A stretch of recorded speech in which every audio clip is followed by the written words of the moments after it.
la Biblia, ¿verdad? Y quiero que hablen al libro de Colosenses. Vamos a estar leyendo el capítulo número 1, versículo 19 al 23. Y de antemano les pido un poquito de disculpas que mi voz está siendo afectada un poco, pero Dios hará lo que Él anhela hacer en este día. Colosenses 1, 19 al 23, y un amén cuando lo tengan. Voy a dar unos segundos.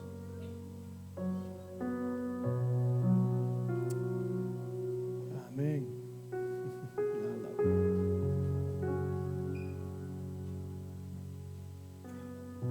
Amén. Su palabra la leemos en el nombre del Padre, del Hijo y del Espíritu Santo.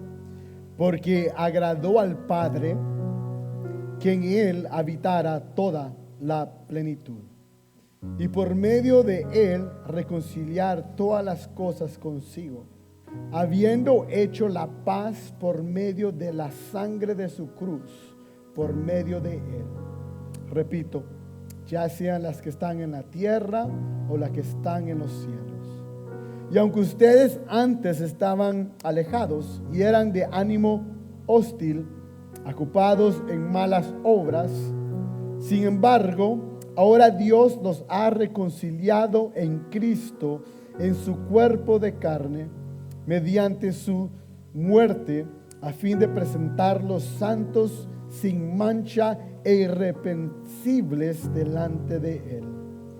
Esto Él hará si en verdad permanecen en la fe, bien cimentados y constantes, sin moverse de la esperanza del evangelio que han oído, que fue proclamado a toda la creación debajo del cielo, y del cual yo, Pablo, fui hecho ministro. Queremos orar primeramente por los misioneros. Ayer fallecieron 2 misioneros en Haití. El nombre es Davy y Natalie. Ellos estaban sirviendo como misioneros y lamentablemente, ¿verdad? Y por la voluntad del Señor, fallecieron ayer en manos de pandilleros que robaron sus pertenencias. Vamos a orar por ellos, vamos a orar por misioneros, vamos a orar también por las familias. Mañana es Memorial Day y cuando se recuerdan las personas que han fallecido en lo que eran las guerras, oremos que llegue el día que Él venga para ya no ver guerras, pero oremos por las familias que están recordando a sus familiares. Entonces tome el tiempo ahí para orar. Padre nuestro, gracias, eres un Dios muy bueno. Sigues mandando misioneros, Padre, a lugares peligrosos, a lugares, Padre, donde verdaderamente rechazan el evangelio, a lugares, Padre, donde odian a Cristo, pero tú amas esos lugares. Y tú levantas hombres y mujeres y pones en ellos el amor a su prójimo. Y hay hombres y mujeres viajando, Padre, a estos lugares, Señor, para predicar el evangelio, para hacer el llamado que miramos en Mateo 28. Entonces, Padre, te agradezco por tu misericordia y gracia, ya que nosotros, porque un día llegó un misionero a nuestros países, a nuestros pueblos, podemos escuchar el evangelio. Y te agradezco, Padre, por ellos. Te agradezco, Padre, por la vida de David y Natalie, Padre, que ayer fallecieron, Señor, haciendo la obra tuya. Y gracias porque ellos ahora están descansando en los brazos del Padre Celestial, del Padre que ellos predicaron, Señor, y enseñaron. Te pido, Padre, por los familiares de cada uno de ellos. Te pido que este sea un tiempo donde ellos busquen de ti y que en ti encuentren el consuelo necesario para soportar este dolor. Padre, te agradezco, Señor, por hermanos que en este lugar anhelan servirte como misioneros, Padre. Te pido, Padre, por cada uno de ellos, y te pido, Padre, que ellos tengan fe en ti, Señor. Te pido también, Padre, por los familiares, Señor, de los soldados fallecidos, que en estos días tomarán el tiempo para recordar cada uno de ellos. Y te pido, Padre, que regreses, Cristo, para no más ver guerra, Señor. Te pido, Padre, por esos familiares, Señor, que ellos puedan encontrar consuelo en ti, Señor. Pero gracias, Cristo, porque tú, Señor, nos dejas saber quién tú eres y podemos, Padre, continuar, Señor, en comunión contigo hasta la eternidad, Señor. Gracias, Cristo. Amén, amén y amén. Se pueden sentar, mis hermanos. Regresamos a la serie del libro de Colosenses. Y hay algo muy importante. Hay algo que quiero que nos recordemos. Que la iglesia en Colosas tiene muchas dudas. Ellos están dudando. Y es la razón por que Pablo manda y escribe. Es la razón por que Dios, el Espíritu Santo, inspira a Pablo a escribir esta carta. Y que llegue a la iglesia en Colosas para recordarles quién es Cristo Jesús. Porque la duda, mis hermanos, está en todos nosotros. Tenemos que ver y tenemos que tomar un tiempo para ver qué malo y qué duro es la duda. La duda viene cuando nosotros comenzamos a ver que lo que anhelamos no está llegando.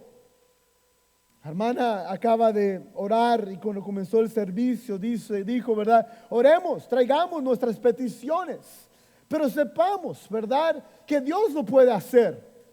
Y si Él te da lo que tú pides, gloria a Dios. Y Él no te da lo que tú pides, gloria a Dios. Porque esa es su voluntad.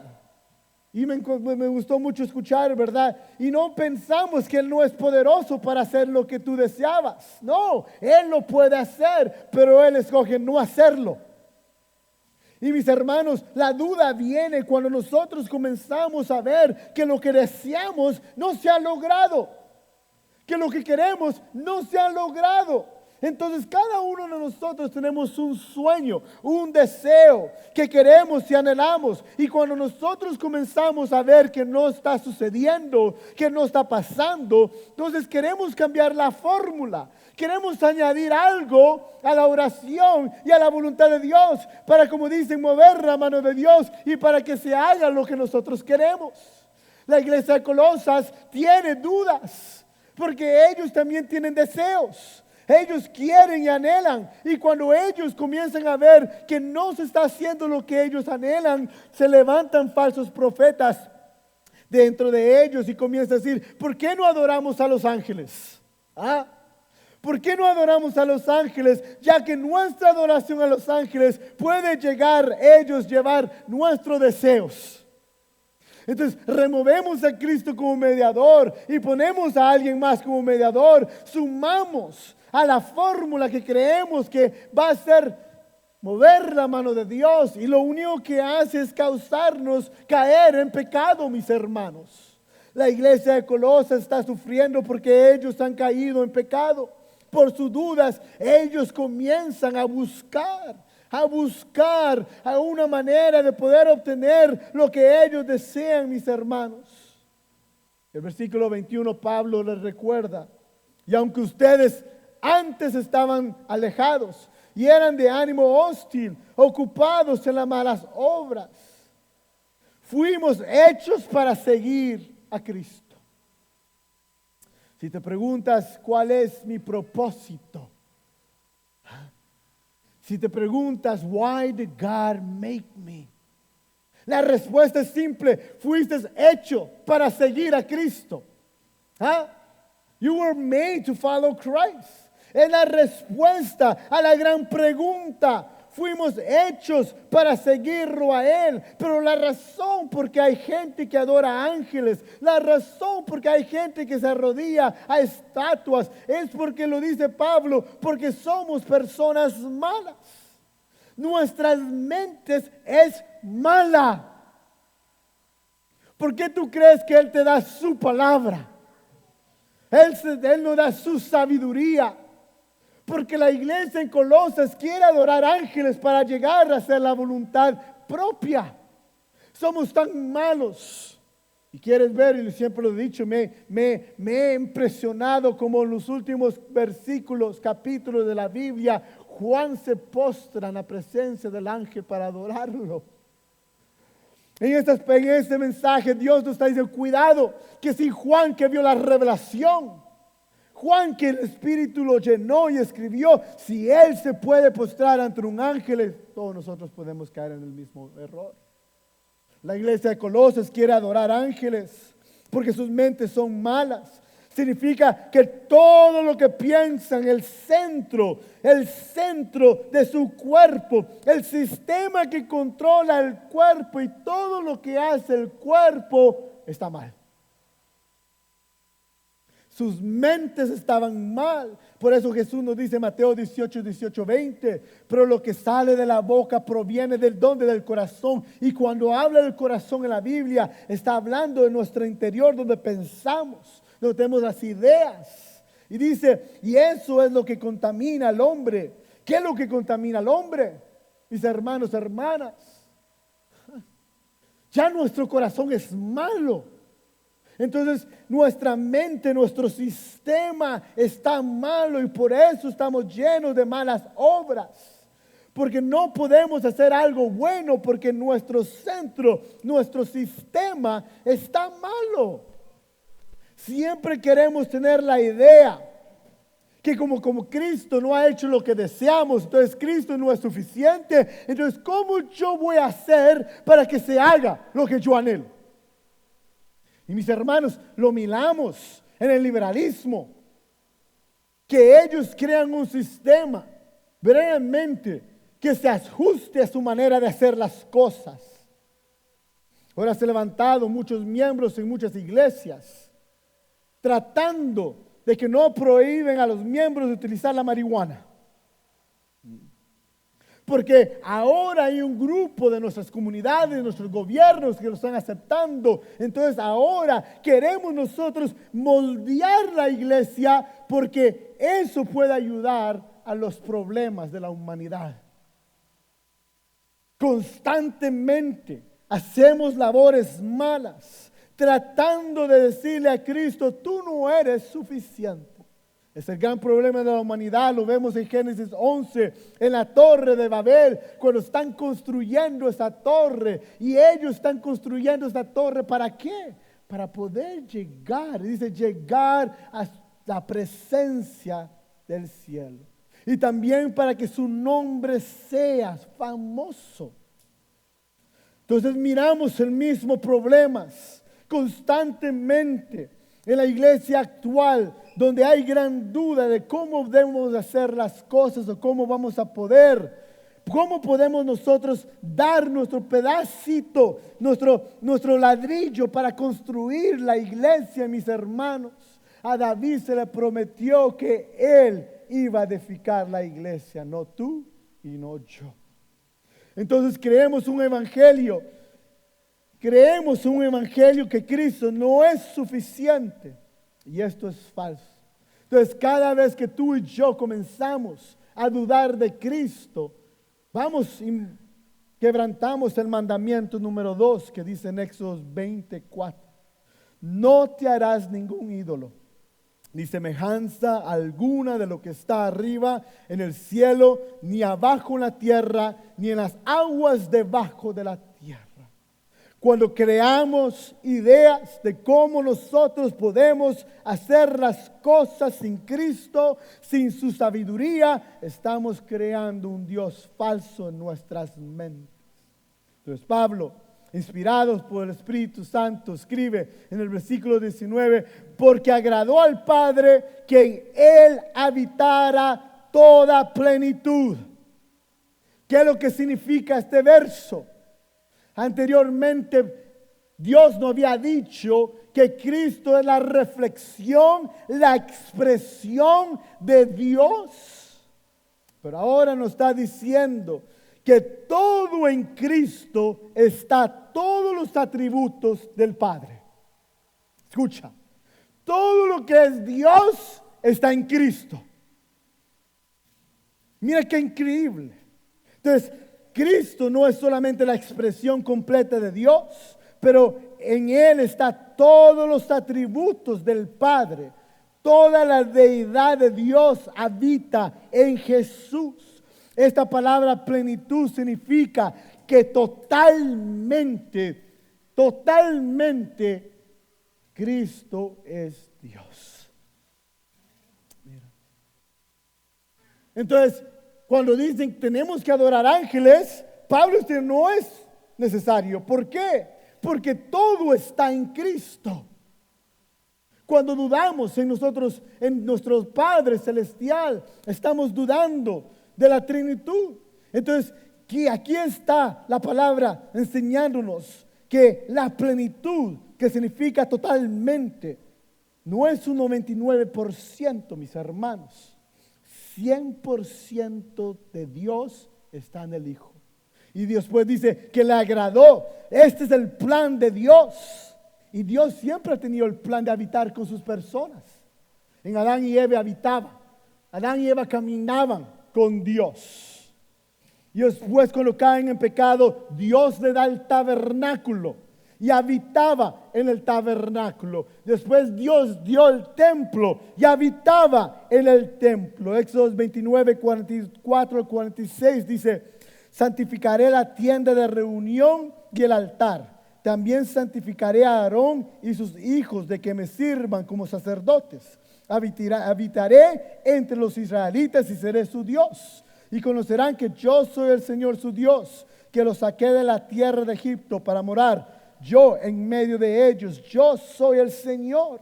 Entonces, mis hermanos, Dios habitaba en el tabernáculo, Dios habitó en el templo, y ahora Dios habita en nosotros a través de ¿quién? De Cristo.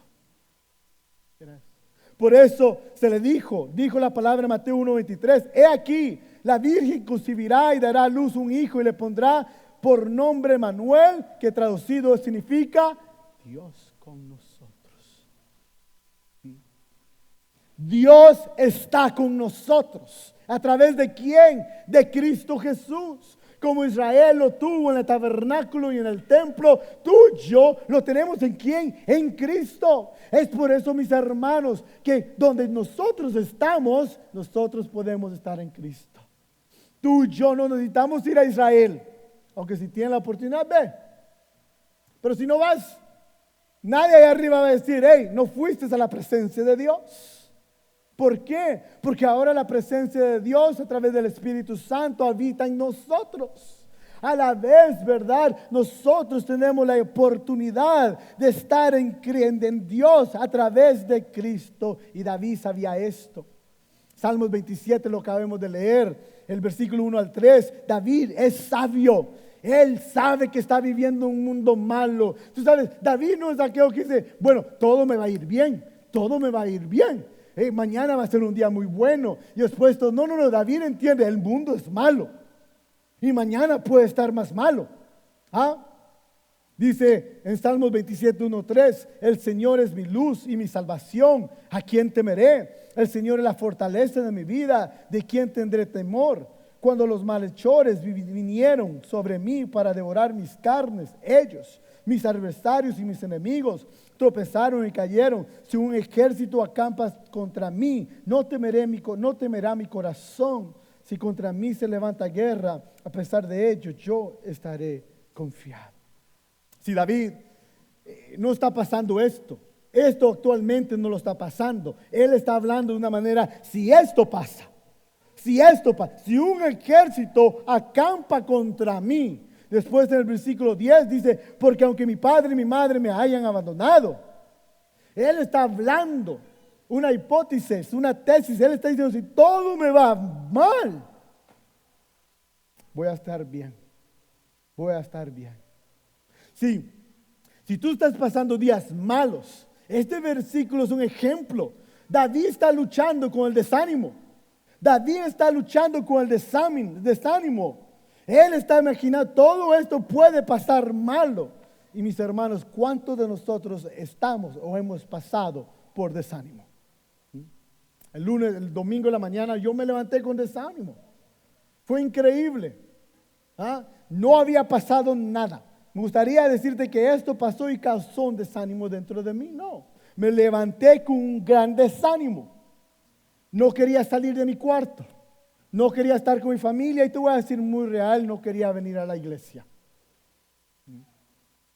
Y estaba orando y le estaba pidiendo al Señor en una queja, le estaba diciendo, ¿cuánto, Padre? ¿Cuánto más, Señor? Estaba tan desanimado. Vine al servicio, salí desanimado, no por lo que pasó aquí, pero era mi carne. Sí, el que es maduro en las cosas del Señor no le culpa al otro por el desánimo. Entiende que el problema del desánimo es por mi persona, por mi carne. Yo no le culpo a mi esposa, a mis hijos, a la congregación, al ministerio, ni menos al Dios que ha sido bueno por la eternidad.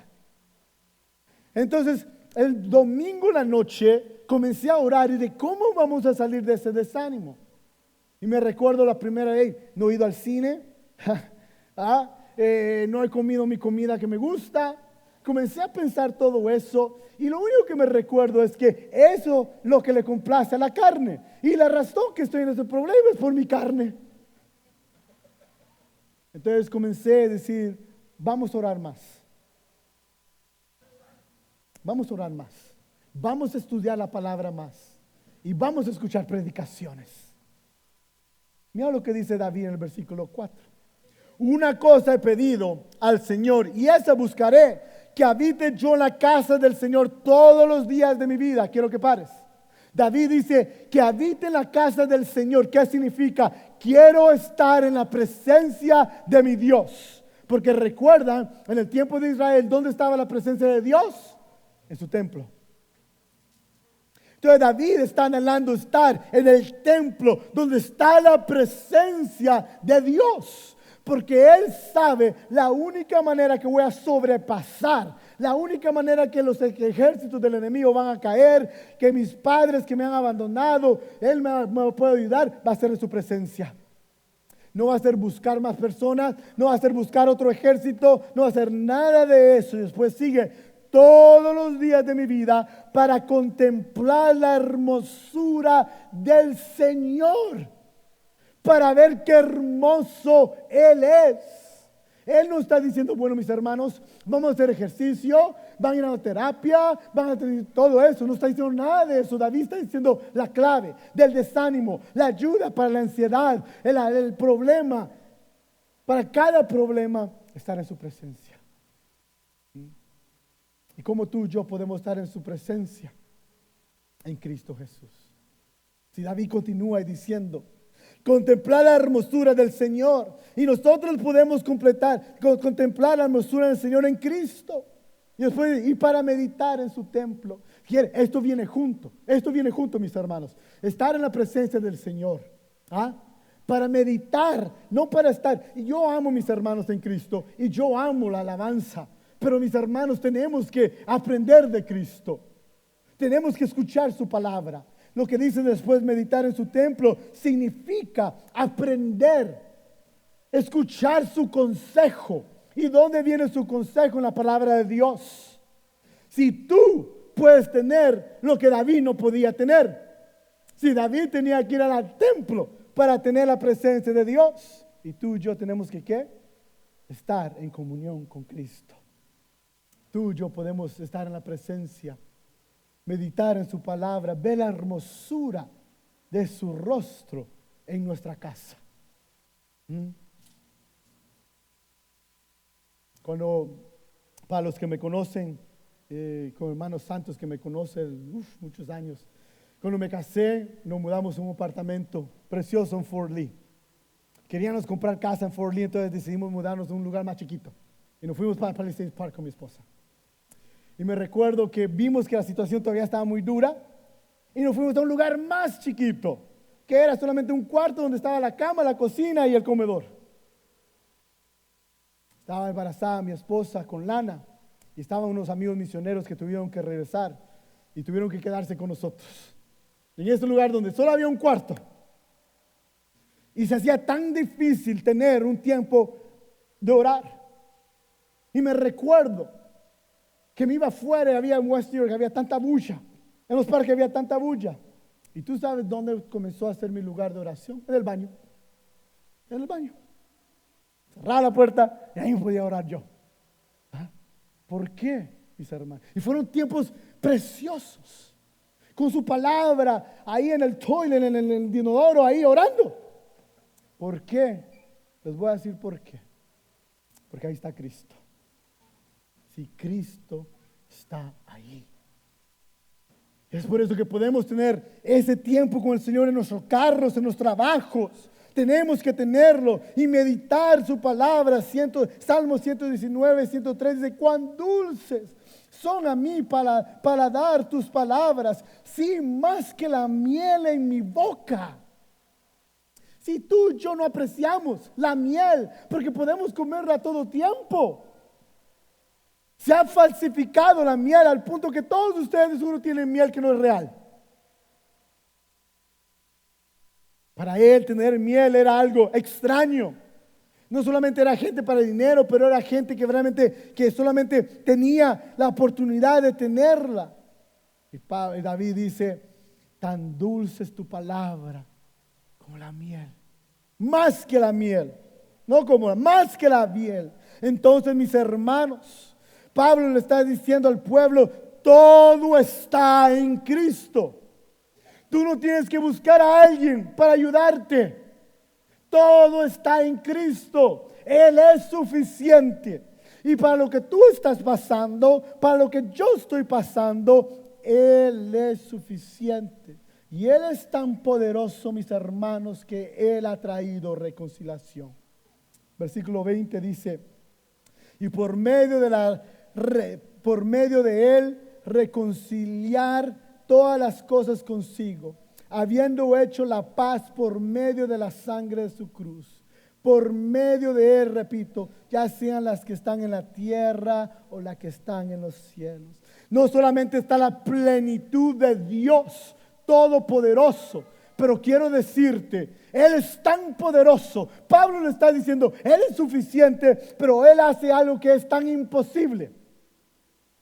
Trae reconciliación. Reconciliación. Éramos tan malos, mis hermanos. Éramos tan malos, mis hermanos, que tú y yo no podíamos hacer esto. Pablo le da a ver que Cristo es supremo. Pablo le da a ver que Cristo es suficiente. Entonces, Él ha hecho algo que nadie ha podido hacer: reconciliarme con Dios. Dice 1 Timoteo 2, 5, 6: porque hay un solo Dios y también un solo mediador entre Dios y a los hombres, Cristo Jesús, hombre, quien se dio a sí mismo en rescate por todos, testimonio dado a su debido tiempo. Cristo, Cristo, Cristo. Tú y yo, mis hermanos, hemos estado en una batalla con Dios. Hemos caído en pecado, y como hemos caído en pecado, tú y yo hemos estado bajo la ira de Dios. Pablo le explica la ira de Dios en Romanos 1:18. Porque la ira de Dios se revela desde el cielo contra toda impiedad e injusticia de los hombres, que con injusticia restringen la verdad. ¿Tú sabes qué es ira? Muchos de nosotros pensamos que la ira va a venir en el día de infierno. Todos tenemos una mala enseñanza, pensando que aquellos que Dios nos salvó, el día de juicio, ahí va a caer la ira de Dios y los van a llevar al infierno. No, Pablo nos explica: la ira de Dios ya está sobre aquellos que no son hijos de Dios. Quiero que mires, ¿cuántos de nosotros hemos visto la ira de Dios actualmente? Las enfermedades son parte de la ira de Dios. Los terremotos, los tornados, toda malicia es parte de la ira de Dios. Ayer estaba un hombre en el subway de Nueva York con su prometida, con la que se va a casar, y un hombre loco vino, le tiró ácido y le encendió fuego sobre él. Ahí vemos la ira de Dios. Vemos constantemente la ira de Dios en las enfermedades. Vemos la ira de Dios en el gran problema del género. Vemos la ira de Dios en cada cosa que es mala. ¿Por qué? Porque ellos no son hijos de Dios. Entonces viene la palabra y nos enseña que Dios ha traído, que Cristo ha traído paz. ¿Paz con quién? Paz con Dios. Imagínate eso, que tú puedas decir, Dios me ve bien. Dios me ve bien. ¿Cuántos hijos aquí aman cuando Dios los ve bien a ustedes? ¿Ah? ¿Cuántos? A mí había una persona que me dijo, lo más bello que mi papá me dijo fue, estoy orgulloso de ti. Y cuando le pregunté por qué te gustó esto, porque significa que en sus ojos yo completé lo que él anhelaba de mí. Y sí, mis hermanos, muchos hijos como nosotros siempre anhelamos orgullecer a nuestros padres. Pero nosotros no lo podemos hacer a nuestro Padre Celestial. Entonces viene Cristo y por la muerte, por la obra en la cruz, ahora tú y yo podemos agradar al Padre. Ahora tú y yo en Cristo, Él nos ve y dice, es buen hijo, es buena hija. No por lo que tú eres, pero lo que quién es Cristo. Cristo. Es por eso que el Evangelio, mis hermanos, es diario. El Evangelio es constante. Es por eso que tú y yo debemos de escuchar el Evangelio. ¿Por qué? Porque en Cristo estamos bien. No es tu dinero, no es tu Rolex o lo que tú tienes. ¿Es quién? Es Cristo. Ningún tesoro llegarás al cielo con los tesoros. Diga, aquí está mi cuenta bancaria. La cuenta bancaria se la va a comer tus familiares o los insectos. Pero tú sabes lo que sí va a haber, Señor.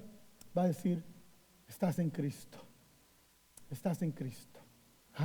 Estás en Cristo.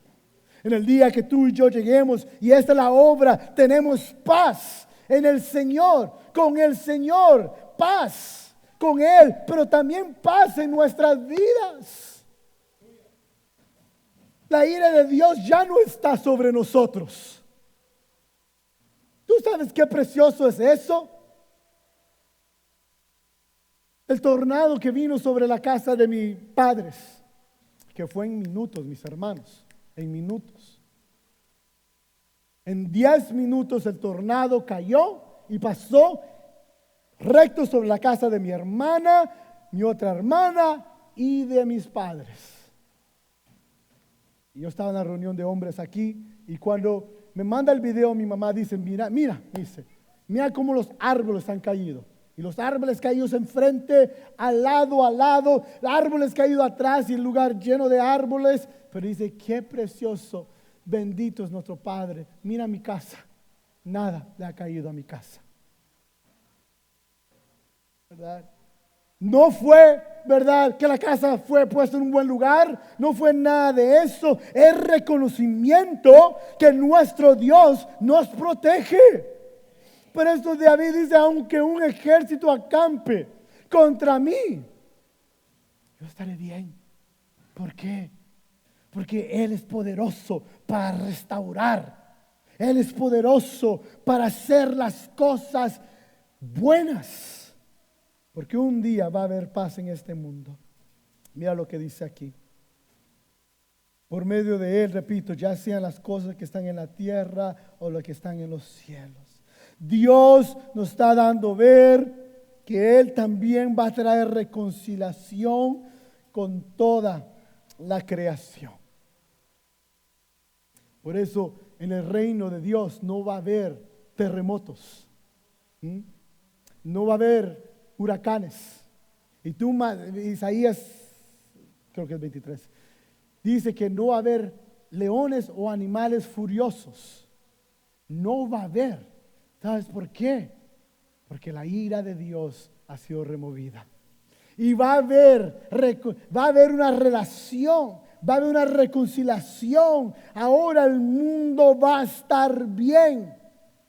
Eso es. Si tú estudias sobre los últimos días, vas a ver que el reino de Dios no es allá para la luna o atrás de la luna.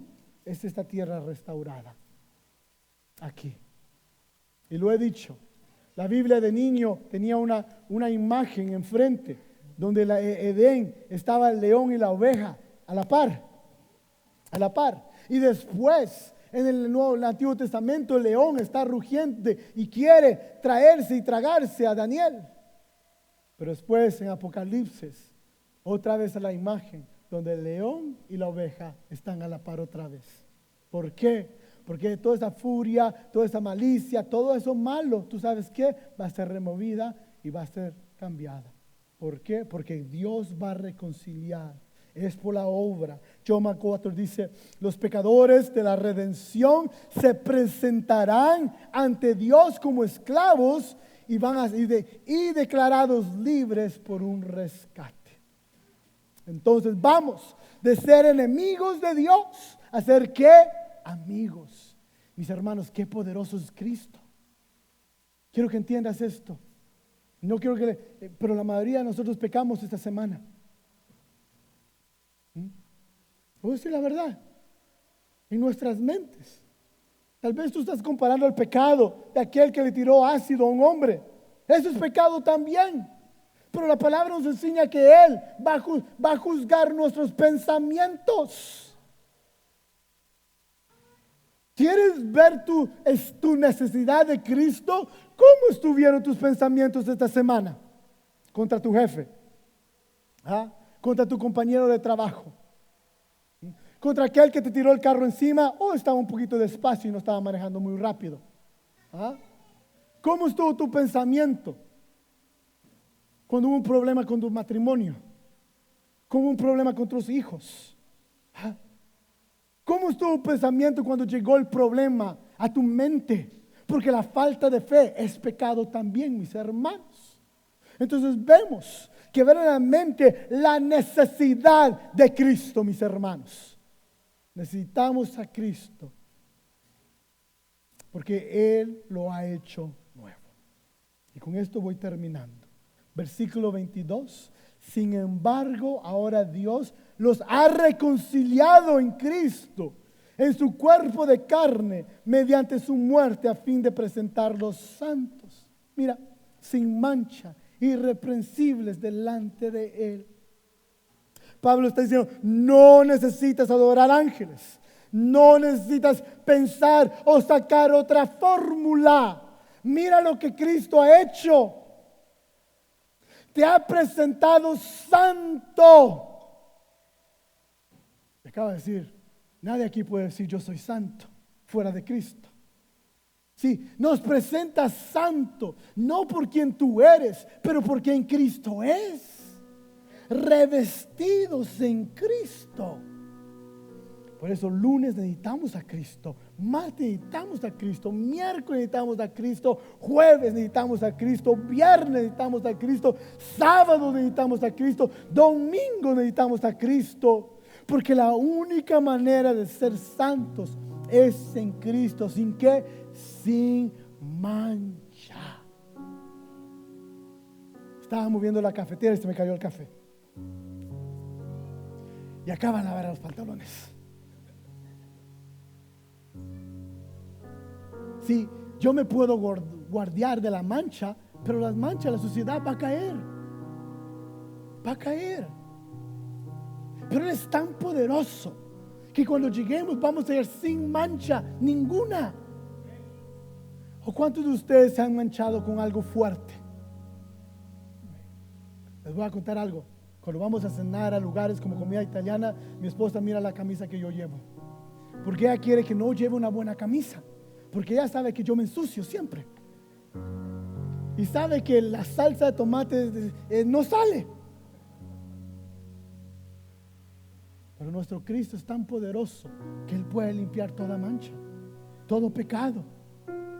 ¿Cuál es tu pecado? Cristo lo puede cambiar. ¿Cuál es tu adicción? Cristo lo puede borrar. ¿Cuáles son tus pensamientos? Cristo lo puede cambiar. Tu carácter, Cristo lo puede moldear. Ese es nuestro Cristo. Y después dice, es irreprensible. ¿Tú sabes lo que significa eso?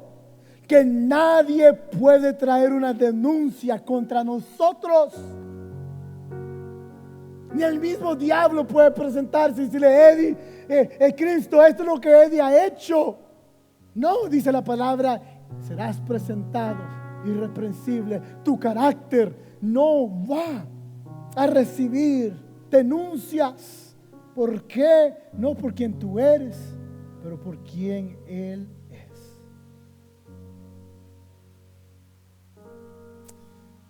Es por eso que John MacArthur dice: los pecadores justificados se presentarán ante Dios como acusados y son declarados justos. Y mira, entonces, ¿qué es lo que tenemos que hacer? Versículo 23 dice: esto Él hará si en verdad permanecen en la fe, bien cimentados y constantes, sin moverse de la esperanza del evangelio que han oído, que fue proclamado toda la creación debajo del cielo, y del cual yo, Pablo, fui hecho ministro. ¿Tú sabes lo que está diciendo Pablo? Entonces, así como Él sacrificó su cuerpo, ahora la iglesia tiene que sacrificar su cuerpo también. Romanos 12:1 dice: por tanto, hermanos, les ruego por misericordia de Dios que presente su cuerpo como sacrificio vivo y santo, aceptable a Dios, que Él es el culto racional de ustedes. Entonces dice: estén en fe. ¿Qué significa fe? Significa que vamos a tener confianza en Cristo.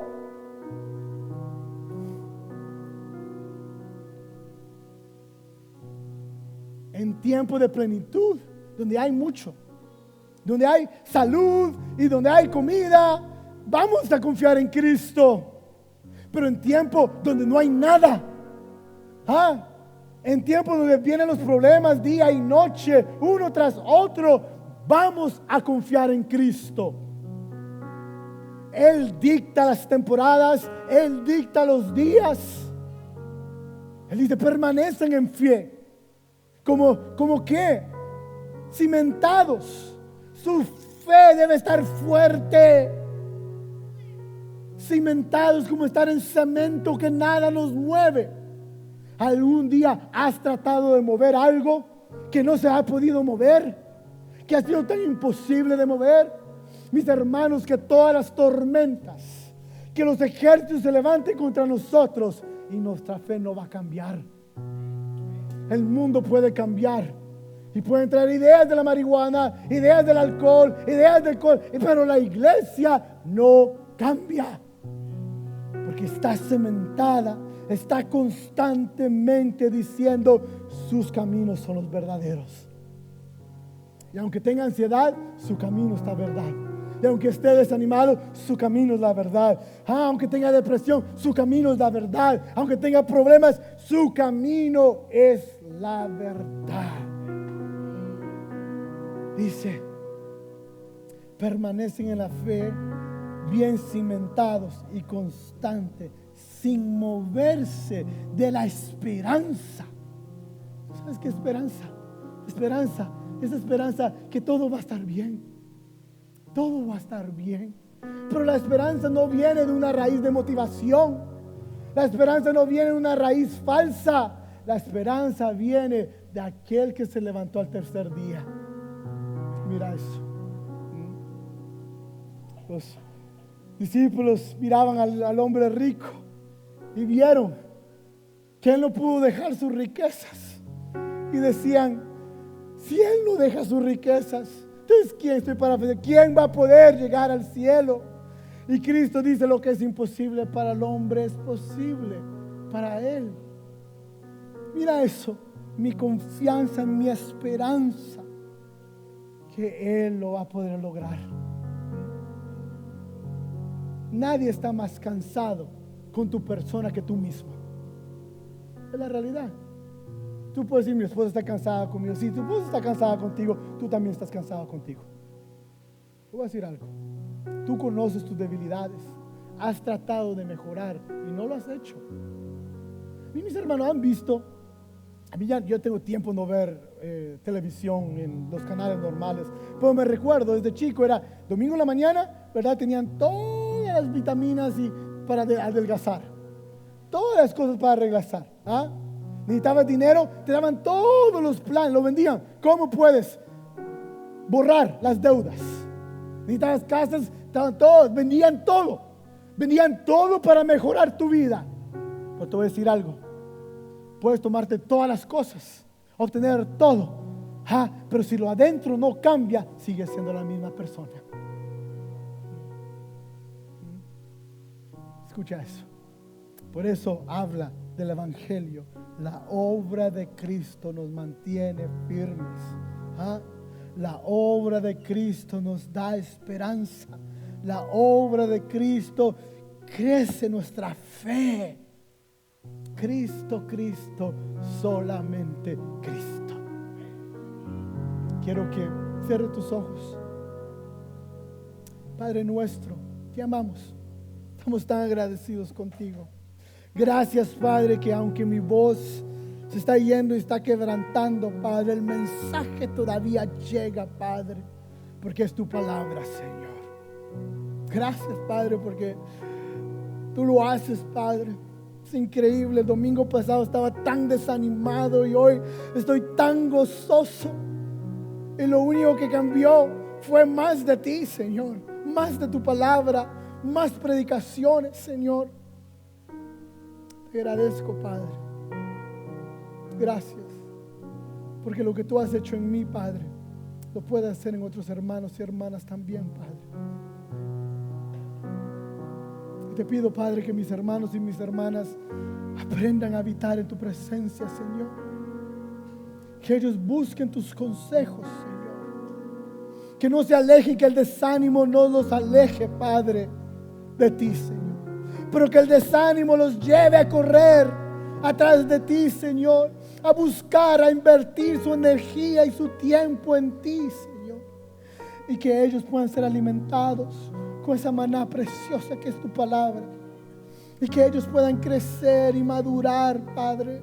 Y ser como aquel árbol que nos habla en Salmos 1, que estaba plantado al par del río. Y que las temporadas venían, pero sus hojas seguían siendo verdes, porque sus raíces estaban conectadas con el río precioso. Haznos, Padre. Haznos, Señor. Quiero que te pongas de pie.